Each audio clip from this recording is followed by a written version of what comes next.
Welcome to the Living Room Stadium. It's the FIFA World Cup. The match is about to start. Food and drink ready. There's no space left for anyone. Come on, get your lucky chair. Take your usual spot. Even the puppy has one. It's preparation time. You can feel the tension in the air.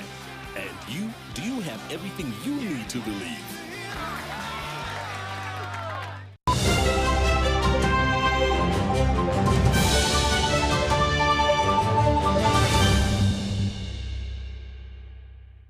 It's Freaky Friday from Airtel. Buy or gift. Buy or give. Get freaky too! Dial star 149 star 10 hash to load a Freaky Friday bundle for you to enjoy the best offers on voice and data. To buy a bundle for friends and family, dial star 149 star 10 star 5 hash. Freaky Friday with Airtel. Buy or gift a bundle today. Dial star 149 star 10 hash to get started. Airtel, the smartphone network.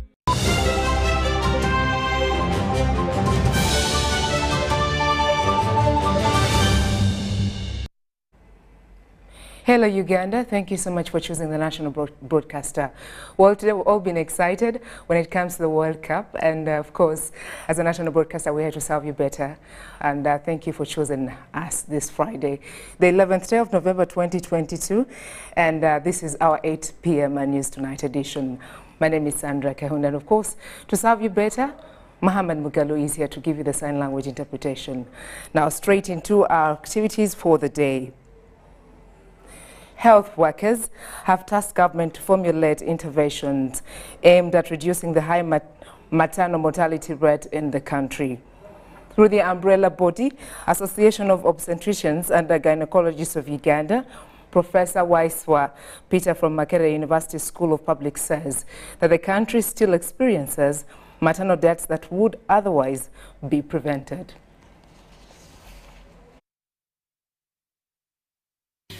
During their 17th annual scientific conference held at Golf Course Hotel in Kampala, Professor Waiswa expressed concern that 6,000 maternal deaths occur in Uganda every year, and majority of these deaths are in Kampala. Since 2016 and 2017, we've seen a 30% reduction in the number of women who are dying giving birth in our hospitals.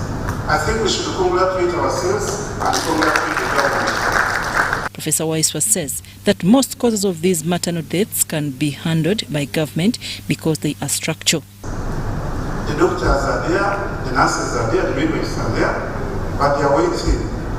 One reason, no blood. So they refer one from Hoima to Kampala because there is no blood. The health workers are asking government to ensure that hospitals are prepared to handle emergencies at all times. No sutures. Can you imagine? A suture for a surgeon to be mobilized, and then you wait for a suture, and then we tell people go and buy. No gloves, no electricity, no anesthesiologist. I think this is something we can do better. The Prime Minister Robin Anabanja, while responding to health workers, assured them that government is committed to ensure that reproductive health issues are addressed. The reason that the President enhanced salaries of health workers. Nabanja says that government has embarked on a nationwide program of upgrading health centers to ensure they serve the people. What has government done? Government has a policy of providing a health center 3 per sub-county. The other day they gave us a report, the Ministry of Health, that we are almost 80%.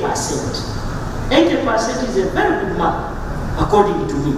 However, Nabanja challenged health workers not to be moved by money gain, but rather offering services to the people. But we also need you to behave professionally. I believe a professional doctor, a professional midwife, the satisfaction you get in your life is to see that you have saved life. The health workers commended government for making important strides in improving health service delivery in the country.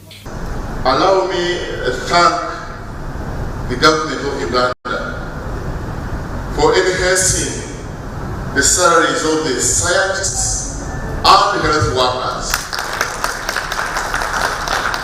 This has motivated us to really invest a lot of effort in terms of improving quality of care and working toward reducing morbidity and mortality in all disciplines of the health sector. There has been a 30% reduction in total number of institutional maternal deaths over the last 6 years, from 1,802 in 2016 to 1,268 in 2021. The conference ran under the theme, Securing the Reproductive Health Future of Women in Uganda. Parliament seeks to form more information to account for a loan request by government to finance the Uganda Digital Acceleration Project government network. The Ministry of Finance, Planning and Economic Development wants an estimate of $200 million to accelerate the GovNet program. The funds are to be channeled through the National Information Technology Authority, NITA-U, which position still hangs in balance due to the ongoing process of rationalization of government. Daniel Mugai reports. The Minister of State for Finance in charge of general duties, Henry Musasizi, together with officials from Ministry of Information, Communication, Technology and National Guidance, led by Line Minister Dr. Chris Baryomonsi, Friday appeared before the Parliamentary Committee on National Economy to give an account on a proposed loan request estimating to $200 million to fund efforts of digital transformation in Uganda. And Mr. Chairman, there is no other document beyond what we have submitted that we think is useful for us to enable you process this loan. For quite some time, international players, through lending the government of Uganda, have been behind the support for the Uganda Digital Acceleration Project government network. But accordingly, government seeks to borrow special drawing rights, SDR, equivalent to $140 million and also secure grant financing equivalent to $40 million from International Development Association of the World Bank to push the agenda of fully digitalizing the Pearl of Africa. Refugee hosting communities have not been left behind in the new plans to strengthen digital inclusion in Uganda.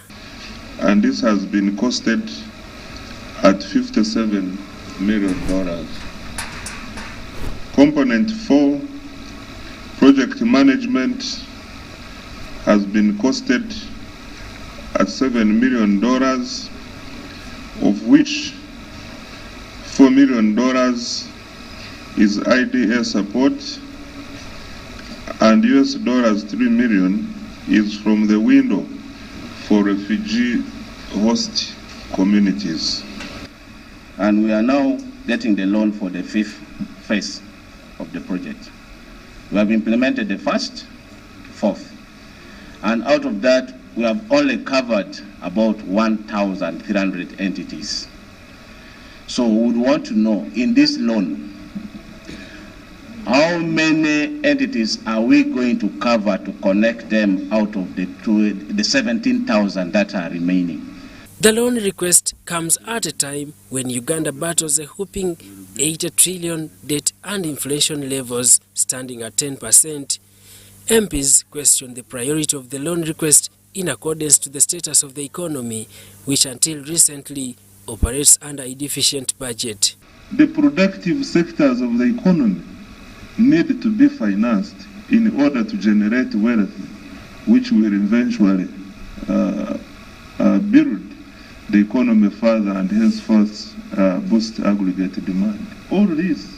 Minister for ICT and National Guidance Dr. Chris Baryomonsi told the MPs that Cabinet has finalized with the rationalization agenda and now the process awaits Parliament's position. Dr. Baryomonsi reveals that NITA-U, which is the implementing agency of the government program, will be operating under the Ministry of ICT and National Guidance according to Cabinet resolution. This, however, also irked the members of Parliament on how the funds will be utilized.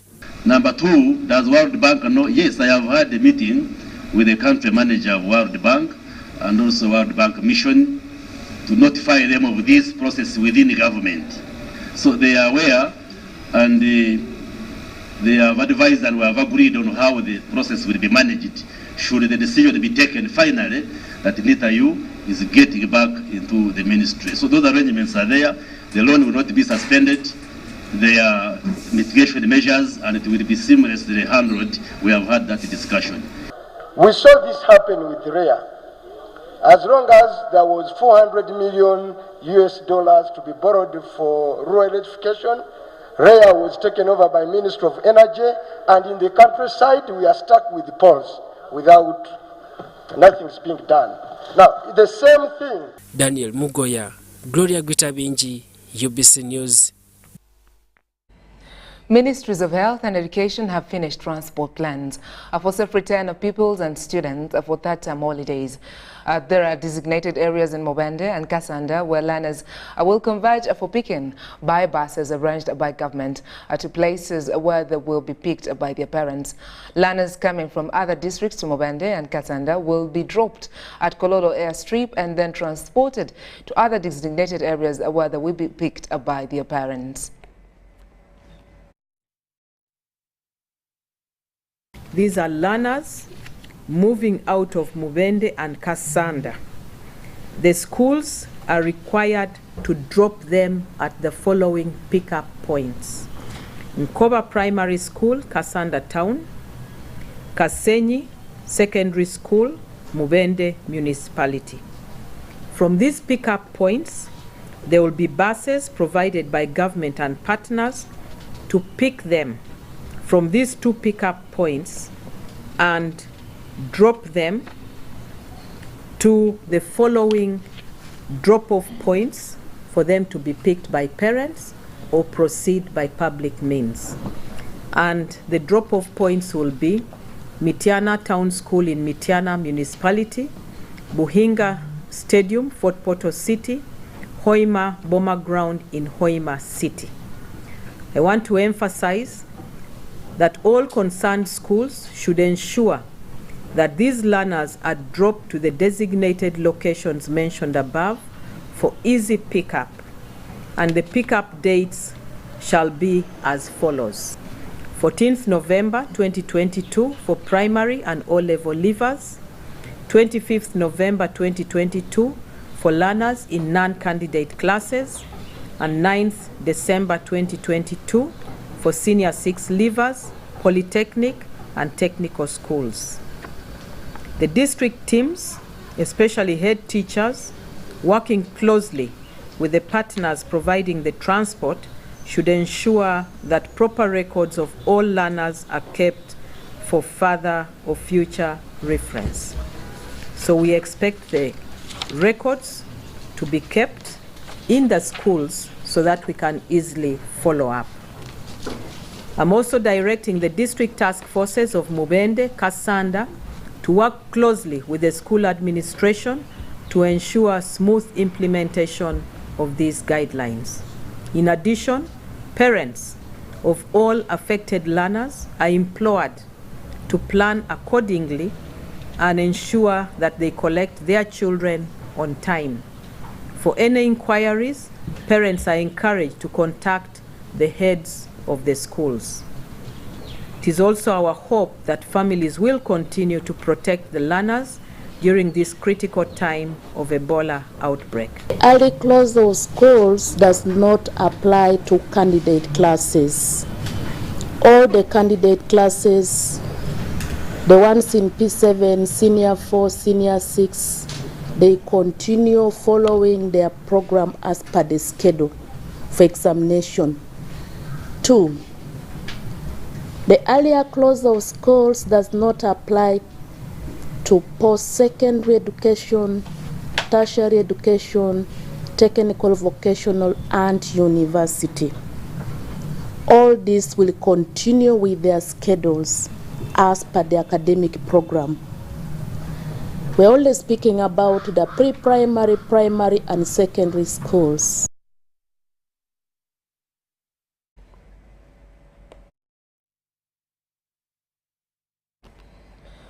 Operation Shuja commanders Major General Bombele Kamile and Major General Dick Olum have assured Congolese civilians of safety against the ADF rebels. The two commanders made these remarks in Kamago Trading Center in eastern DR Congo during a joint military sensitization following an allied democratic forces ADF attack on a Kabasha village in a Beni territory. Haruna Mtesasa reports.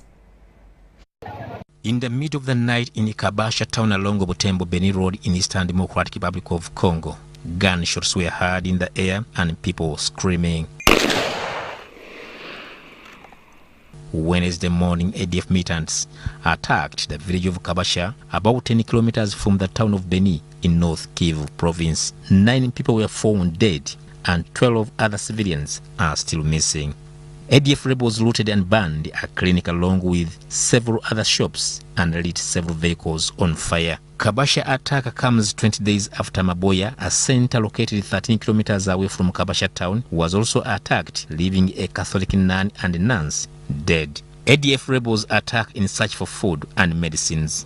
Lakini kama wanaendelea kaa nyuma wanasumbua watu huko porini, Colonel Kasule na Colonel Davidi wanaweka jeshi pamoja, tunawafuata kule tunawaua. Operation Suja commanders Major General Bombele Kamile and Major General Dick Olum have promised to intensify operations to eliminate pockets of the ADF rebels. Kuna mtu mwenye unastahili kusikia kama anaweza kuwa adui, anaweza kuwa ADF, inafaa kuya kutujulisha. Tunasikilizana. Anakaa pale mkakati. Yenda kama mkakati, unamuona anapita hapa sana. The two generals met Congolese civilians in Kamango town and discussed modalities of coordinating with civilians.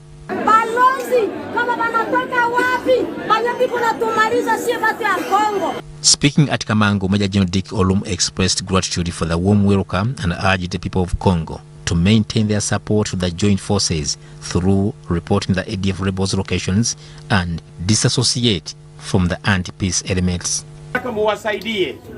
Kama kuna mambo ya ADF mnasikia, mnawaambia kimya. Tunaelewana? Mnaambia Colonel nani? David. Colonel David atafanya pamoja na Colonel Kasule iko wapi? A surge in violent activities by the Allied Democratic Forces has demonstrated growing violence in the Eastern Democratic Republic of Congo, despite capturing the main ADF camps of Kambiayua, Tondoli, and Mukakati in Beni and Ituri provinces. The ADF still remain a threat in Eastern Democratic Republic of Congo. Haruna Mtesasira reporting for UBC News in Beni in Democratic Republic of Congo. Now, away from the regional updates, bringing you back home to the excitement in some of our other top stories.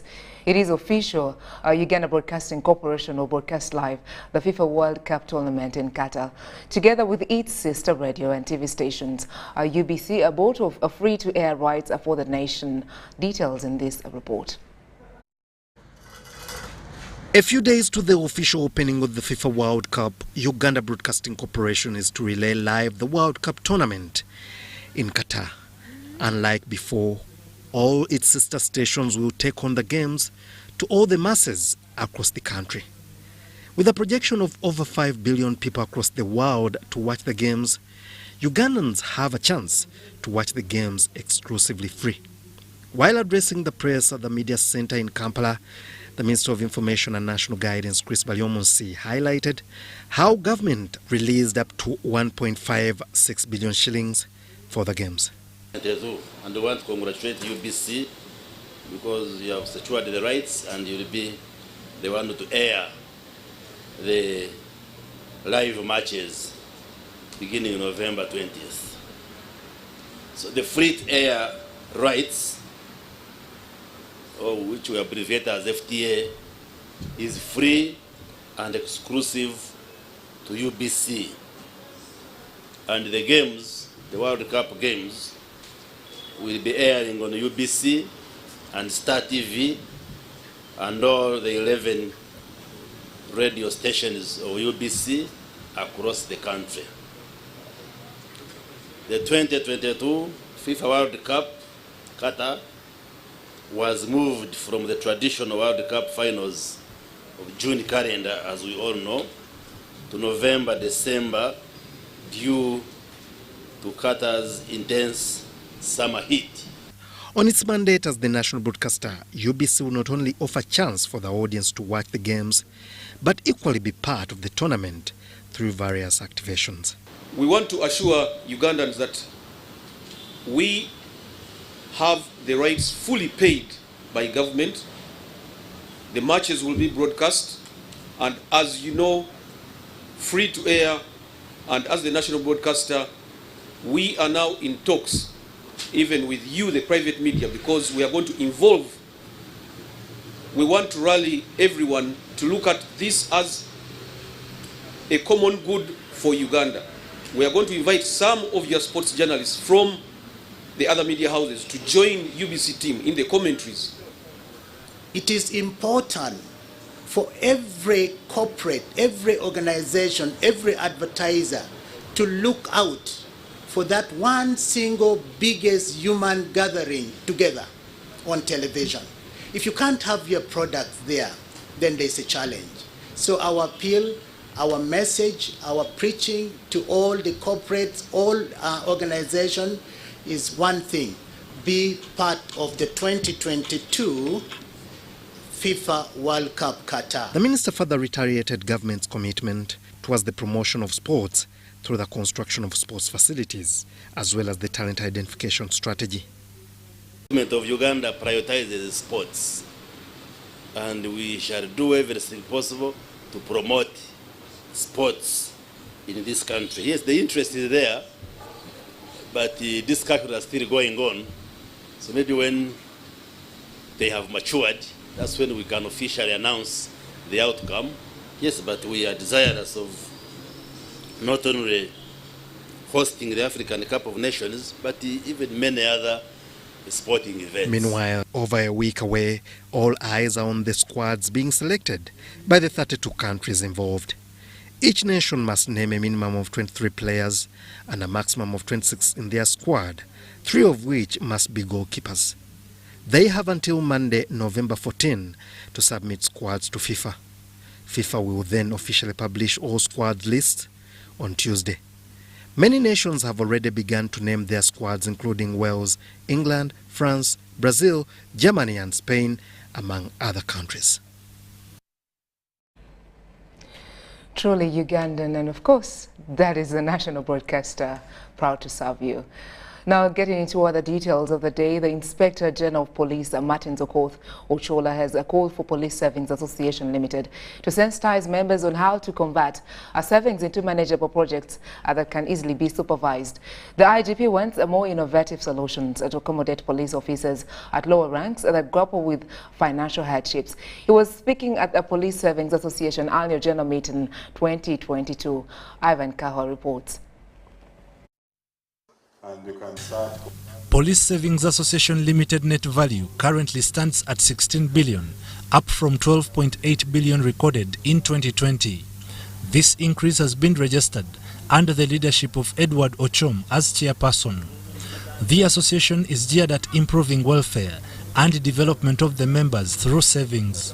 The net annual profit has been rising, e.g. in the financial year 2013-14, we got 229,213,750 million. In 2019-2020, that was the time we had the AGM, we had 612,278,122 million. And by the end of the financial year 2021-2022, that is by 30th June this year, we had 1,265,327,327. The association currently has 3,130 members who access their savings and loan portfolios quarterly through an automated system. Loans are offered at an interest of 13%, which is lower than any financial institution. There are those whom we give commercial loans. We give commercial loans to some of our members at 16%, not 13%, and those ones have to give us the collateral. It's either land, but majorly land. The association has invested over 2 billion in fixed assets with UBA and Finca and plans to set up a new home in Naguru to reduce the cost of renting. The association, however, finds it difficult to accommodate big loans due to low monthly savings of its members, and legal teams have been consulted to recover faulted loans. Those who have failed to pay, the lawyers have already written to them, and the lawyers have given them the intention to sue if they don't pay back the money. So we are hopeful that they will pay the money. The Inspector General of Police, Okoth Martins Ochola, reiterated the importance of conducting annual general meetings to reflect on police welfare. The association should come up with more innovative and responsive solutions and reach out more effectively to all police officers, especially those at the lower ranks, that grapple with the challenges of accommodation and financial hardships in paying school fees for their children. Ochola advised members on the rightful use of their savings to benefit from their sweat. Personal savings alone without proper investment cannot propel development. The task at hand, therefore, is for this association to sensitize its members on how to convert the collective savings into collective investment in manageable projects that can be easily supervised by their family members. This year's annual general meeting has been held under the theme, Enhancing Personal Savings for Investment to Propel Development. Ivan Kahwa and Abdul Nasir Lubwama in Kampala.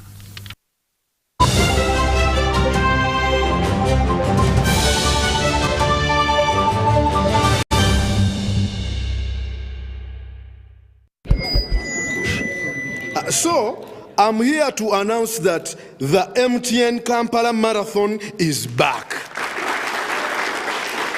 And this year, we are running for babies. To be clear, I am not talking about a baby.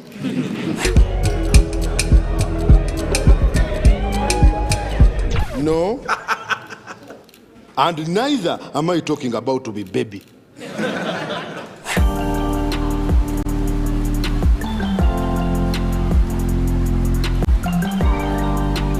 I am talking about these small dollars. Run for babies in the MTN Kampala Marathon on Sunday, 20th November 2022. Dial *165*77# or use the Momo app to register.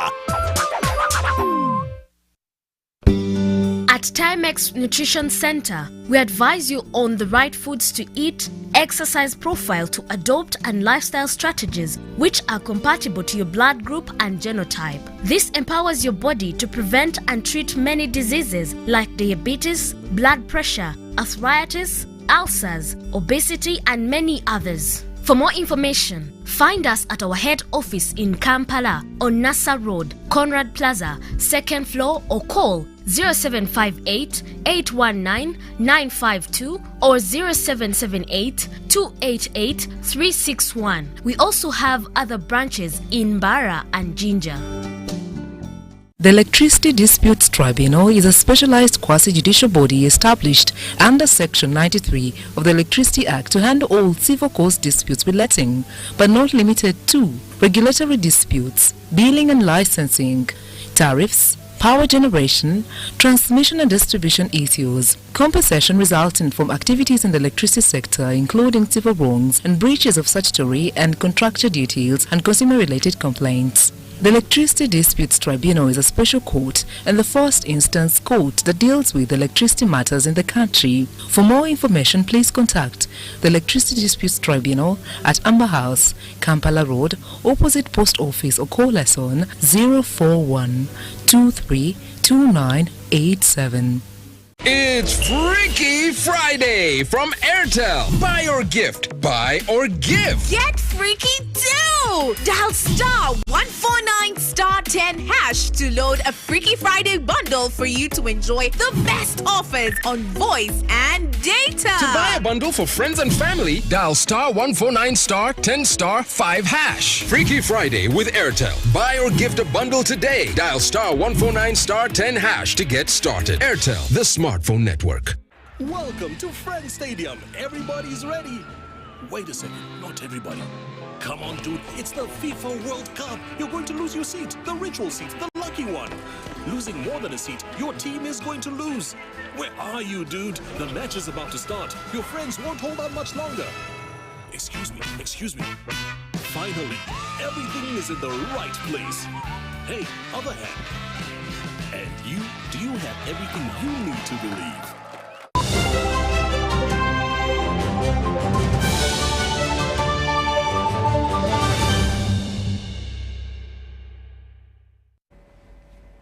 Thank you so much for staying. If you've just joined us, you're most welcome. It is a News Tonight edition that comes your way every day at 8 p.m. Now, moving on to other updates, the Kasanda District Ebola Task Force has eased restriction on transport for the sick people who are unable to reach the ambulances to take them to hospitals. This follows several complaints of patients losing their lives at home after failing to access transport facilities at hospitals due to the ban imposed on transport. Kasanda district is one of the districts that were put under lockdown after having registered high cases of Ebola disease. Among the restrictions included ban on all public transport and closure of connection borders with other districts. This affected business and movement in the district. The issues of the vehicles is still a big challenge. We are trying internally to see how we can share vehicles. Although Minister of Health provided emergency ambulances for movement of patients, these have not sufficiently closed the entire district. Given the overwhelming number of emergencies, the district task force has now resolved to ease transport for only emergency cases after the outcry. Definitely, there is a special constant there. Most of the time it is packed. What it does, it takes patients in the evening after they have been done with. But most of the time, if we have one coming in a special area, we should know. According to Kasanda District Resident District Commissioner Foibe Namulindwa, only expectant mothers, people living with HIV and those with tuberculosis have been given priority to get their medication in the eased transport guidelines. Those ambulances can never be enough. So what we decided to do is that there are those emergencies, for example, like a woman, a pregnant woman who wants to give birth. Pregnancy does not hide. So I talked to my officers, the DPC and the RPC, and informed them that these people should be given or granted access. If a woman comes with a letter from the LC1 requesting that they are going to the nearby health center to be able to deliver, those ones we let them go. She says they have applied for more ambulances to bridge the emergency gap. Other partners that are helping us in terms of the art clinic, who are helping us deliver some of these medication to our clients because they have the clientele, partners like Malnutrition. Similarly, the district task force has called upon the general public to continue observing the set guidelines. Now, access to clean water is still a global challenge, whose statistics Uganda has unfortunately contributed to. This underscores the need for a special budget for water accessibility that promotes sanitation and hygiene in the country. Speaking during the fourth meeting of the Parliamentary Forum on Water, Sanitation and Hygiene, Forum Chairperson Silas Agona decried poor toilet and hygiene facilities in schools. Henry Okrut gives us more. Availability of water, defining the existence of every aspect of life, is one fact that has been acknowledged. This was during a meeting of water and sanitation advocates in Kampala. The occasion was organized by the chairperson, Parliamentary Forum for Water, Sanitation and Hygiene. At the time of COVID, people learned to wash hands with soap and water. The moment they unlocked the economy, people threw away the soap and the water. They have stopped washing their hands. Can we go back to the normal practice of washing our hands with soap and water? This concern is in agreement with a recent report on the declining rates of access to clean water in Uganda. The report was published by Ministry of Water and Environment. It indicated that 68% of Uganda's rural population accessed water, a figure that reduced in 2021 to 67%. So with all the investment that we are doing, together with the government, together with the civil society and donors, you would assume that more people have access to water. That is what we assume. This report tells us a different story. It tells us the percentage of the rural population with access to safe water is going down. This is why, as a group of sector representatives assembled for a panel discussion, top on the recommendations was more funding for the cause. To make sure that the policies are implemented and the institutions are able to perform on their mandates. One of the interventions at the Ministry of Health is to ensure that we properly coordinate, but also properly ensure that we have the right direction we are taking as a country. The challenge of climate change did not miss out in the deliberations. It is real, and the country needs to wake up, budget, give us money so that we bridge this gap. Making sure that they come up with the climate change resilient programs. At the end of the day, it was agreed that more funding for water, sanitation and hygiene subsector is the way to go. After this meeting, through you, Chair of the WASH Public Health Forum, and also the Chair of the Natural Resources and the Chair of the Budget Committee, let's see this picture turn around. The extent to which these concerns will meet a positive response from relevant agencies is a question that only time will answer. Henry Okrut, UBC. Now, moving on, the Ministry of Health is in the process to introduce a micronutrition supplementation for all pregnant women in the country. This was revealed during a dialogue about the country's progress towards a zero stunting, and also opportunity to reflect on the journey of success and challenges in the struggle to fight malnutrition held at the College of Food and Nutrition at Makerere University. The Ministry of Health is implementing various programs targeting the first 1,000 days from conception to 2 years of a child, like food fortification and micronutrition supplementation, among others, to address stunting in the country. Nutritionalists noted that although undernutrition in the country has improved over time, the country still has a long way to go to contain the situation. So that's why we are introducing a formulation of multiple micronutrient supplementation for women who are pregnant. We know that private clinics have this formulation, and WHO has recently passed the guidance on its use, but in the government facilities we had not yet introduced it. So we are starting with a few districts. We are already carrying out implementation research to see as we transition. So it's a transition stage whereby we introduce these multiple micronutrients. And you know, multiple micronutrient supplementation is very good for pregnant women to ensure that we reduce the burden of birth defects. So we receive stunted children. We give teachers to struggle with stunted children, some of the teachers who are themselves stunted, and then you find that the vicious circle. And when you talk about adolescent stuntedness, it is where, to me, is where the real crisis should start. Because, it is transferred stunting into adolescence. Because they will form a vicious circle. After that, you start with adolescent girl, adolescent boy. During the Nutrition Society of Uganda stakeholders meeting on stunting, held at the College of Food and Technology at Makerere University, nutritionalists from all walks of life discussed numerous interventions to fight malnutrition and stunting. The current prevalence of undernutrition stands at 29% of children under 5 years, are stunted, 4% of children under 5 years are wasted, 11% of children under 5 years are underweight, while 53% of the children 0 to 59 months are anemic, and 32% of women of reproductive age 15 to 49 years are also anemic. Amongst those issues, to look at the human resources for nutrition.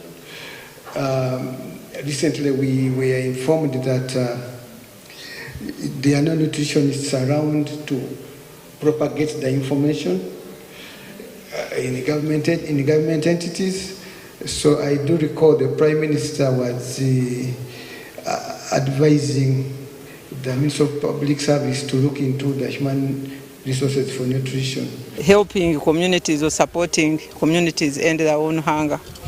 And right now, we are implementing a project, a 5-year project, which is called the Right to Grow project, and it is looking at stunting for children under 5. So we want to make sure that each child under 5 gets to realize their full potential. While the Ministry of Health is still battling with the high prevalence of undernutrition, the country is also facing an increase in the prevalence of overnutrition and non-communicable diseases. Zahara Abigaba, UBC News. Moroto Regional Referral Hospital has received a state-of-the-art computerized imaging CT scan from government of Uganda through Ministry of Health. According to Hospital Director Stephen Pande, initially all people who have been seeking services at the facility were being referred to Mbale Referral or Molago Referral Hospital.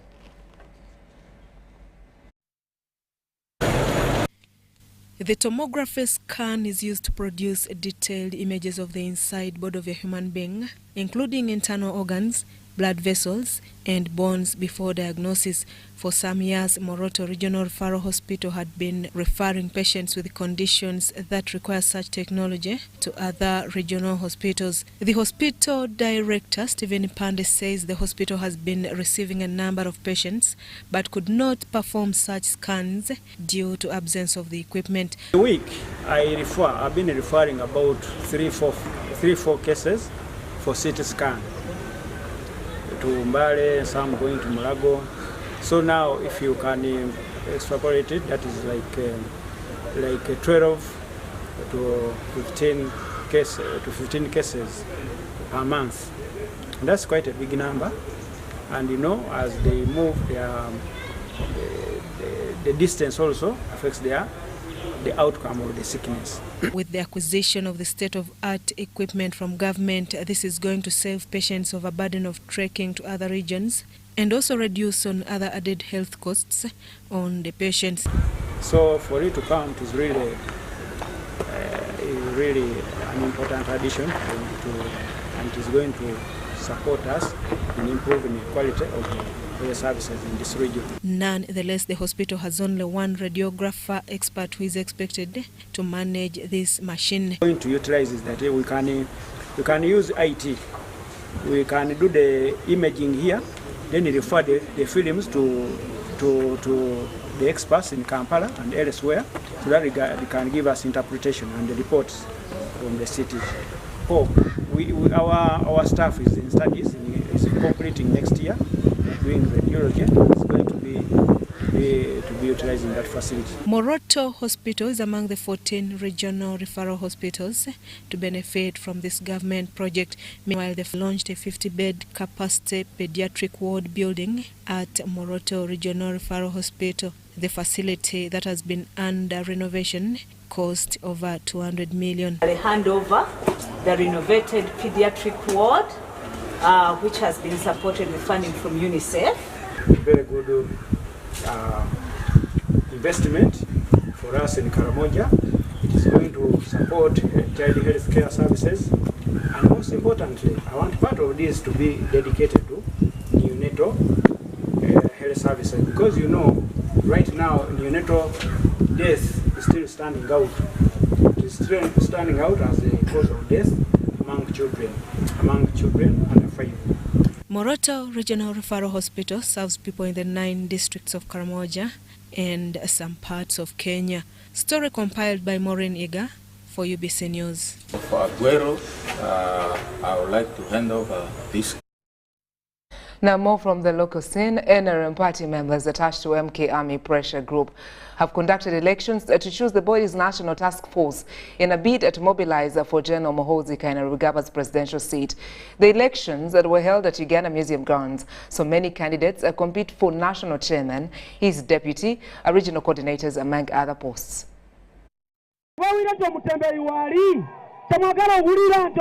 Versus the NRM chairperson, also President of Uganda, Yoweri Kaguta Museveni, is swearing in for his fourth term in office. Several political pressure groups under the NRM leadership have advocated for mobilization of General Muhoozi Kainerugaba to assume the top office, asserting he is fit for that position. A number of these groups, including Team Chairman, a joint body that encompasses other groups led by Michael Kaguta alias Toyota, have launched a countrywide mobilization. By Friday morning, members of the MK Army had convened at Uganda Museum to elect the group's national task force. National chairperson, vice chairperson, and regional coordinators, among other positions, competed in these elections. Building on another block to have a synergy with different universities. Voters lined behind their favorite candidates, with the match contesting registered between Pascal Attack and Viratoria Singura, who vied for Kampala region coordinator position.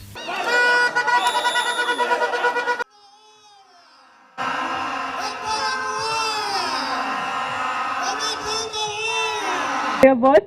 I'm the only woman standing on top of the executive. By press time, Michael Mawanda, also member of Parliament, Igara East constituency, was ahead of other contestants for the post of national chairman, and Balamba Rugahari as his vice. So we have elected the national team. After this election, we will go the regions. From the regions, we will go the districts. From the districts, we will go to sub-counties. From sub-counties to parishes. From parishes to LC1. Yes. Of all the teams that are supporting MK, now ours is national. A substantial supporters army, a civilian army, that will work towards supporting the current government to achieve its objective.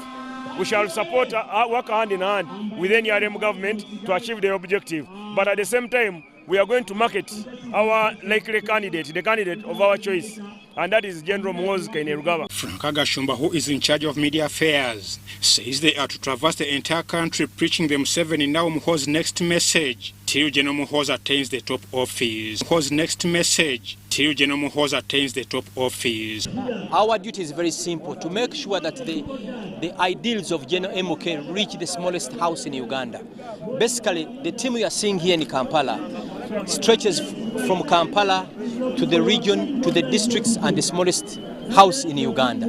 People who excel on planet Earth plan early, just prepare early. That's why we are launching it today. In the course of the election exercise, Opondo, alias General Opondo, a people power supporter, crossed to NRM's MK Army and was consequently selected as Bukedia's coordinator after surrendering the NUP party regalia. I've been commander in people power right from 2017 when it started.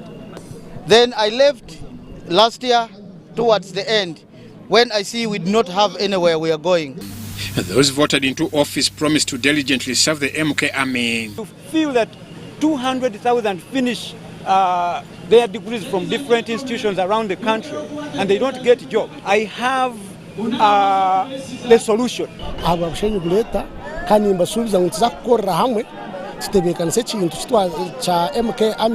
I'm Ivan Juko for UBC News.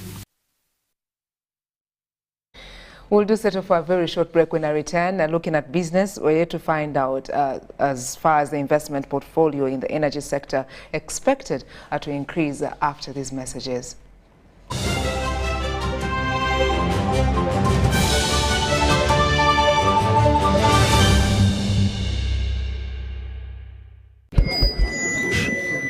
So, I'm here to announce that the MTN Kampala Marathon is back. And this year, we are running for babies.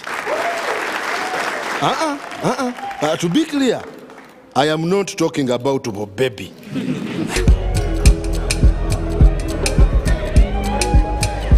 No. And neither am I talking about to be baby.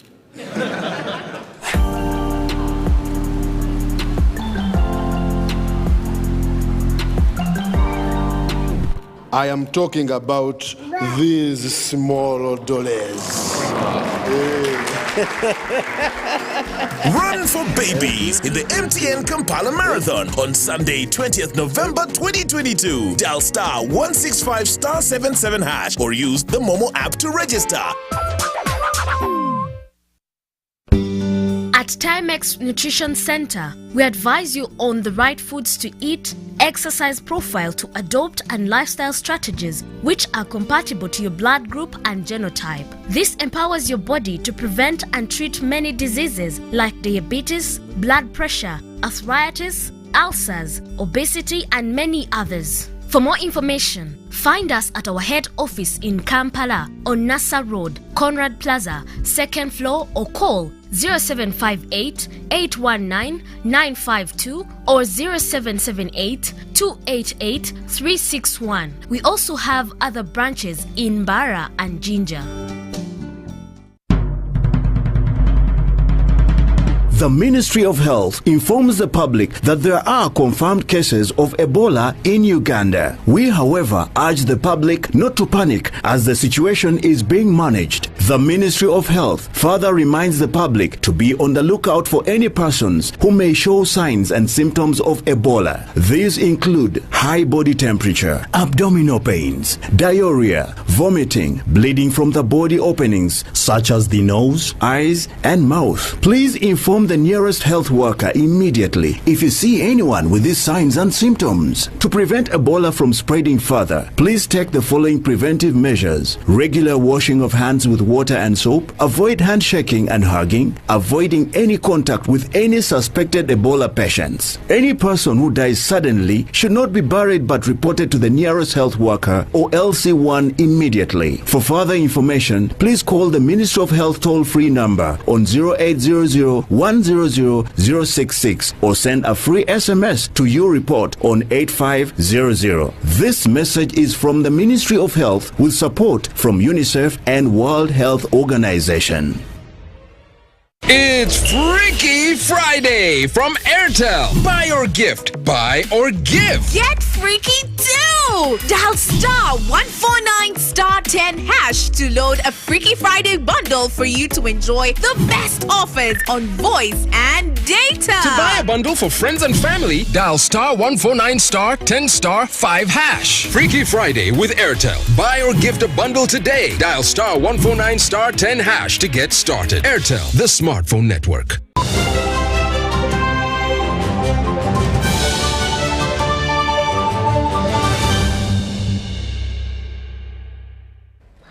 Welcome back. Thank you so much for choosing us and, of course, watching and staying. Now, from the business updates, the investment portfolio in the energy sector is expected to increase exponentially with the onset of private participation in the transmission segment, coupled with the commissioning of over 30 generation projects currently in the pipeline. There is therefore immense business opportunity. This was disclosed at the inaugural Strategic Suppliers Engagement Forum for the Electricity Supply Industry 2022, as Dennis Sigo reports. The electricity regulator has pledged to maximize local content within the electricity supply industry and along its entire value chain, but appeals for flexibility and collaboration. Now, this speaks to the BUBU, Buy Uganda, Build Uganda, but also we are speaking to ensure that we don't dollarize the electricity supply industry. You are aware that among the negative impacts that push the tariff up is when the dollar strengthens against the shilling, largely because most of the inputs, the equipment, the materials that we've been using for manufacturing are sourced in the international market. But the key consideration for supply of electricity components, such as high voltage cables and transformers, is anchored on quality, availability, and affordability. We've been impressed by the level at which our local content has developed. We've had conversations around the quality of their product and being able to live the lifetime the expected lifetime, because on average a transformer is supposed to be used for 20 to 40 years. So one of the areas that we've been complaining as the sector is that their quality is wanting, and they've been forthcoming. They're also willing to partner with us to continuously improve the quality. At the inaugural Strategic Supplies Engagement Forum for the electricity supply industry, various value chain actors concurred on the need for enhancing local content in the sector for power projects, sustainability, and equitable growth. Yes, we are generating electricity. It has gone up. We are also transmitting it, and we are delivering it to the customers. If the power which is generated and transmitted is not used by many, the tariffs are going to be high. And if a lot of electricity which is generated is consumed by many people, we shall share the cost of generation, transmission, and distribution. The forum establishments a platform where stakeholders can periodically interact and share ideas, views, experiences, and best practices for enhancement of sector growth. We want local content, but in what area do you want that local content? And what exactly do you want, and what quantities do we want? I think there must be a discussion now on how best can we open up that back and forth communication. The more we manufacture, the more the ESI buys from us, the more the cost of power goes down, because there is capacity utilization, demand growth, and that also brings the cost of goods down. For UBC News, I'm Jerome Omar.